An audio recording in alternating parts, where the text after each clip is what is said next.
अस्सलाम वालेकुम दोस्तों, आज मलाई बोटी की रेसिपी बनाने जा रहे हैं। उसके लिए चाहिए हमें थोड़ा सा गार्लिक, थोड़ा सा हरा धनिया, थोड़ी से काजू और इसके साथ शामिल करेंगे थोड़ी सी अदरक, थोड़ा सा दही और साथ साथ शामिल करेंगे थोड़ी सी क्रीम। सारी चीज़ें एक ही साथ शामिल करके इसको ब्लेंड कर लेंगे। थोड़ी 3-4 दाने हरी मिर्च, इसको अच्छे से ब्लेंड करेंगे। चिकन जो कि 1 केजी लिया था मैंने, उसमें ये मिक्सचर डालेंगे जो हमने बनाया है और इसी में शामिल करेंगे थोड़ा सा नमक, थोड़ी सी सफ़ेद मिर्च, थोड़ी सी काली मिर्च, साथ में शामिल करेंगे जी गरम मसाला और इन दी एंड हम शामिल करेंगे इलायची पाउडर। इससे टेस्ट और फ्लेवर में बड़ा फ़र्क आ जाता है। अगर आप स्किप करना चाहते हैं तो कर सकते हैं।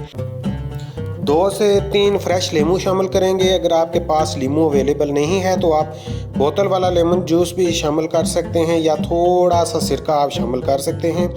अब इसको मिक्स करने के बाद 2 से 3 घंटों के लिए हम छोड़ देंगे।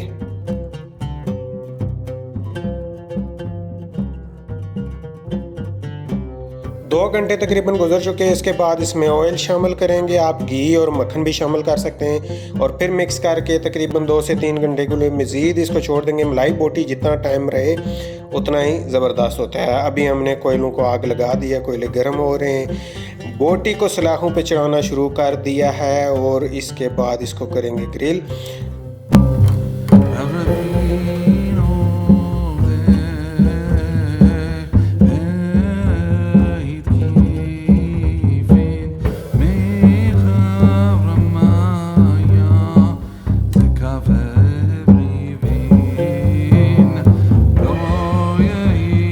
ग्रिल करते वक्त एक चीज़ का ख्याल रखना है कि इसको साथ साथ इसकी साइड्स चेंज करते रहना है। ज़्यादा देर इसको एक साइड पे नहीं रखना, ये जलनी नहीं चाहिए, बस हल्का ब्राउन इसका कलर आना चाहिए। पक बहुत जल्दी जाएगी इंशाल्लाह और बड़ा मज़े का फ्लेवर आएगा, बड़े मज़े की बनेगी। तो अभी बोटी तैयार है, इसको डिश आउट करते हैं, सलाखों से उतारते हैं।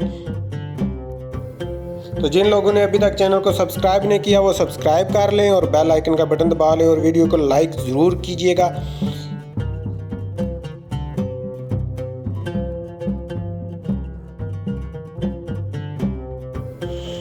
और ये जी हमारी मलाई बोटी बिल्कुल रेडी है, तो खा के भी चेक कर लें। तो बहुत गर्म है वैसे।